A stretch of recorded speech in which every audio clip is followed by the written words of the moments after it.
It's the most wonderful and stressful week of the year, and our holiday picks are here. Christmas is upon us. Matt DeBerry seems very excited. Chris Kringle coming down the. Do you have a chimney? Right You do here. have a Yeah. chimney. It's blurred out, but that's okay. We will be waiting for Chris Kringle. We will also be waiting to see what happens in the Gasparilla Bowl. Little children gather around as Georgia Tech plays the 2017 national champion UCF Golden Knights. The Jackets are a 5-point underdog. Matt DeBerry, go! Give me the Jackets. Give me the Okay. Jackets. I don't give me the Jackets, Ryan.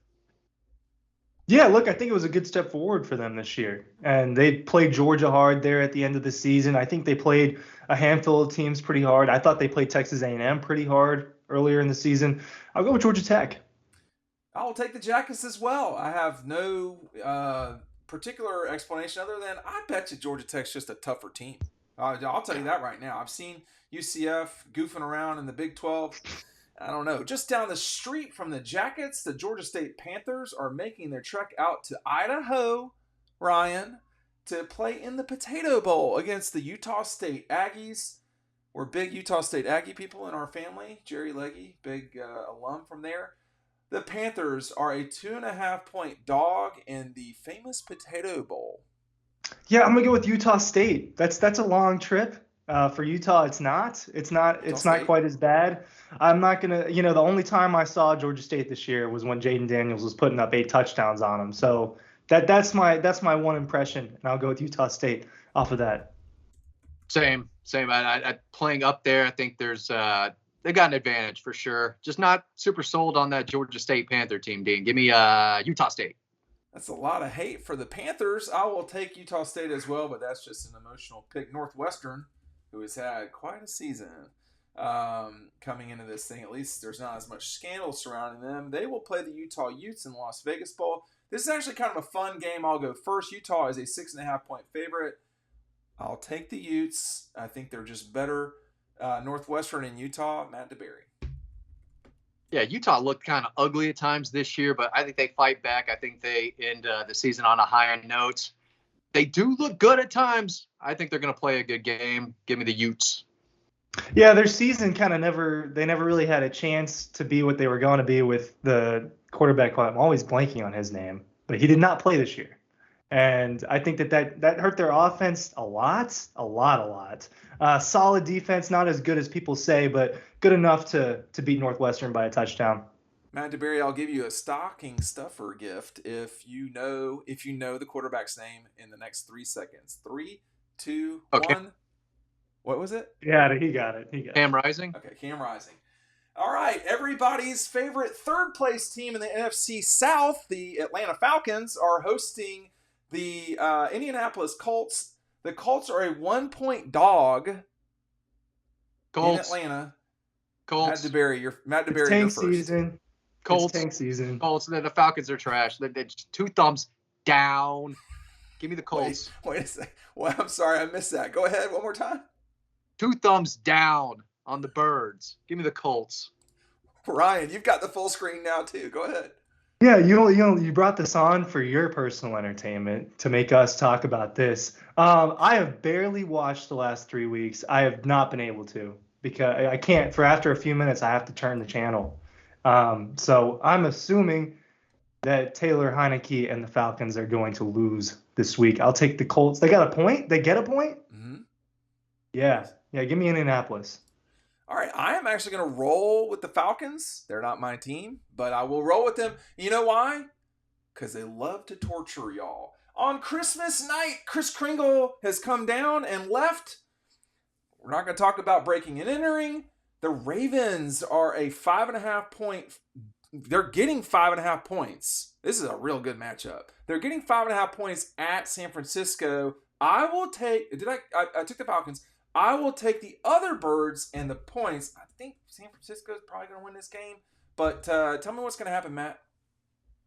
The Niners are rolling. I don't like the Niners. I don't like any of those teams in San Francisco, but I respect them. And they got a really good team. I like the Ravens, too. I watched that game against the Jaguars. They kind of beat them down. Yeah. But I think the Niners might be the best team in football. I think they can win by at least 6 points, Ryan. I think the Niners are the best team in football. I think that there might be a slight gap once you get to next tier, but the Ravens are in that next tier. Just there are too many guys on that Niner defense, especially since they traded for Chase Young. I mean, that defensive line. I mean, at every unit on that football team, they are at least average, if not better. So Charlie, I think they can. I think they can beat Baltimore by 5 points. A lot of discussion about the best team in football. Could it possibly be Coastal Carolina, Matt? They are a 10-point dog against the San Jose State Spartans. Who will win the Hawaii Bowl? oh, forgot it was all the way out in Hawaii. But I'm going to take the Chanticleers just for fun. Just for fun. Love the colors. I think they go out and have a little good time, get accustomed to the time change. I think they come out and play a really good game, Ryan. I believe they're out there already. For the record, there's been let me introduce this into the thing. There's been a quasi-controversial image of the Chanticleers head coach topless with a fair amount. Well, I mean, it's a guy with his shirt off on the beach with a fair amount of. I can't tell if they're coastal cheerleaders. They don't look like it, or other women. So that's what I have been told. But I may be deep in the web of Twitter and not telling all the truth right now. Ryan, they are a 10-point dog. Well, congratulations to him. If no laws are being broken, that's good for him. I'm going to give him the 10 points. You want to make it off of colors? I prefer their colors. I prefer Coastal's colors. So a real March Madness pick there, man. A real March Madness. We're going off of just mascots and crap. No, the colors are a disaster, by the way. And I'm on the field when it's the whole thing. I've seen it, but not just the uniforms. The uniforms are fine, and the field won't be all wacky out there. So there's the image that y'all can view for yourselves. No copyright infringement on this channel. I'm going to take San Jose State. It's not about colors. You're just going to throttle these clowns from Conway. All right, so in the Holiday Bowl, this is actually, I've seen worse. Louisville, who could barely score and do anything against the Noles, are 7.5-point favorites on what's left of USC. Ryan, as you inspect that image, I'm assuming you don't seem super impressed. I think it's pretty impressive. He doesn't have a shirt on. I don't see you in any videos without shirts on. Yeah, but look, here's the after seeing it now, it's a little awkward. It's strange. Like why is that happening in the first place? You know what I mean? Like, why is this picture being taken? I have the complete opposite view. I might double down on the Chanticleers. Is that a chicken? What is it? What is that, Dean? I will very briefly explain the Chanticleers. Okay, they were once part of University of South Carolina's world. They did not want to be a part of that world. They separated themselves. They're still a state institution. The Chanticleer is there's so many dumb nicknames in South Carolina, of which Coker has a strange one, but not a dumb one. We're the only school with cobras. But the Chanticleer is a regal chicken, and so there's more than one chicken mascot in the state. Correct. And you will. They at first there was a at first it was about being sort of part of the the play on the chicken deal, but I think that went away and they kind of stuck with the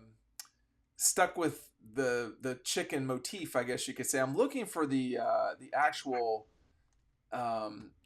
explanation. I'm not doing as good a job. Real quick, I want to interject, and this is bad YouTubing, but the mascot is wearing shorts and Crocs. You can see the guy's legs, and that's just anti-mascot. You can't have that. You got to cover the legs up. I agree with it. Do you think that's the guy's real legs?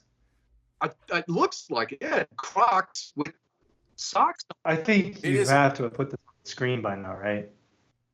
So just so everyone on the screen says, it is a proud and fierce rooster. Okay.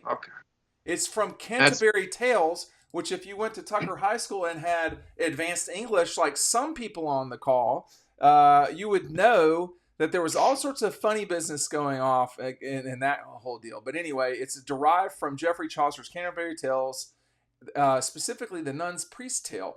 We just went with cobras. So, Anyway, for crowing there was not his equal in all the land. His voice was merrier than the merry organ that plays in church. And his crowing from his resting place was more trustworthy than a clock. His comb was redder and finer coral. His comb was redder fine than fine coral and turreted like a castle wall. His build was black and shone like a jet. And his legs and toes were like azure, which I think is blue. Anyway, blue in Spanish. His nails were whiter than the lily, and his feathers were like burnished gold. I think there's no wonder they never win at anything, to be honest with you. Did you just read a paragraph in the tone of like a poem, or was that like an actual? That was part of Canterbury Tales. Okay. That was where the Chanticleer came from. Can we move on? Because I feel like I'm going to explain where USC got Trojans from. I want too bad. What's that?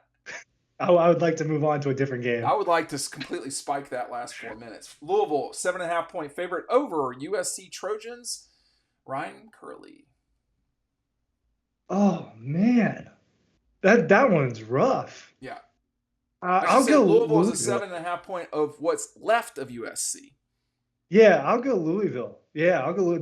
What is going on in SoCal, man? For them, like everyone transferring out. Definitely no Caleb Williams. They were already not great with them. I'll go Louisville, even though they were a terrible one-loss team for a while. Yeah, I'm going to go with Louisville, too. I'm not sure if Bear Alexander is in the transfer portal yet or not, but Caleb Williams is not playing in this game. Just give me Louisville to fight back in the season well. I can see how you're trying to trigger people. I'll take Louisville as well. SC's got to get it together. They're heading into the Big Ten, which has like 1.5 really good teams. The Texas Bowl, which is like completely not where you want to end up during the holidays. Oklahoma State is a 2-point dog to Texas A&M. Texas A&M, Matt. I'll go first, and then y'all can go. I can't take Oklahoma State, man.